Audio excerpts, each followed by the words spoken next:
dans une maison de champagne, il y a toujours une cuvée fondamentale, c'est le brut. Notre ambassadeur. Voilà, le brut De qui est chaque un maison. assemblage de plusieurs millésimes et évidemment de plusieurs crus. On a quand même une belle base chardonnay dans nos bruts classiques. On est à plus de 50% dans les chardonnays, on va dire 50%, et partagé pinot noir, pinot meunier. On fait partie des personnes qui croyons aussi au pinot meunier, et il a une part importante dans nos assemblages de bruts classiques. Alfred Gracien Brut Classique, donc là, on est sur plusieurs millésimes. On travaille sur des vins d'assemblage, puisque tous les vins sont vinifiés sous bois sans fermentation malolactique. Mais ici, on est sur ce que j'appellerais un vin issu d'une réserve perpétuelle. C'est-à-dire que chaque année, nous utilisons l'assemblage du brut classique de l'année. Donc là, on est sur une base de vin de la vendange 2016. Ça veut dire que ce millésime 2016 compose la majorité à 60%. Du vin. Voilà, 60%. Et 40%, c'est cette réserve perpétuelle. Voilà. Donc ces vins ont bien été vinifiés en fût. On utilise 100% de cette réserve perpétuelle dans l'assemblage du brut classique. Et on va garder cet assemblage pour les années suivantes.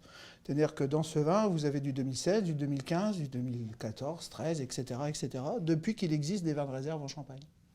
Ce qui est vraiment très caractéristique chez Alfred Gracien, et dès le premier coup de nez, on l'a, c'est vraiment un champagne qui a de la vinosité, qui a aussi de la vivacité, ça on l'a en bouche, et qui a beaucoup de longueur. C'est un champagne pour les gens qui aiment le vin quand même. Qu'on n'oublie pas. Donc cette acidité, cette fraîcheur en fin de bouche, ne vous fatigue pas la bouche, vous permet vraiment de continuer sur le même vin.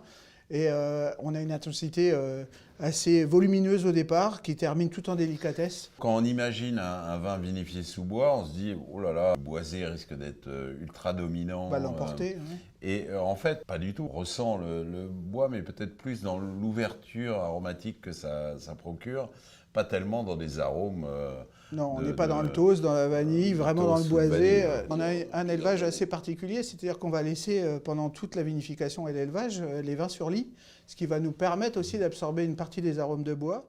Fraîcheur et intensité, c'est vraiment une caractéristique. Le chardonnay se ressent aussi, hein, ces côtés agrumes qui sont très bien définis. Cette allégresse, hein, c'est un champagne qui a beaucoup de gaieté, qu'on a envie de boire à l'apéritif, mais qui pourrait continuer largement un début de repas. Et c'est aussi un champagne qui peut composer tous les moments du champagne. L'apéritif, la table, les poissons, il irait aussi bien avec une volaille. C'est vraiment un champagne assez universel, mais universel dans son intensité. J'ai entendu une fois, bon c'est une blague, peut-être que vous la retiendrez, mais avec Gracien tout va bien. Et je reconnais qu'à table, ça se marie assez facilement.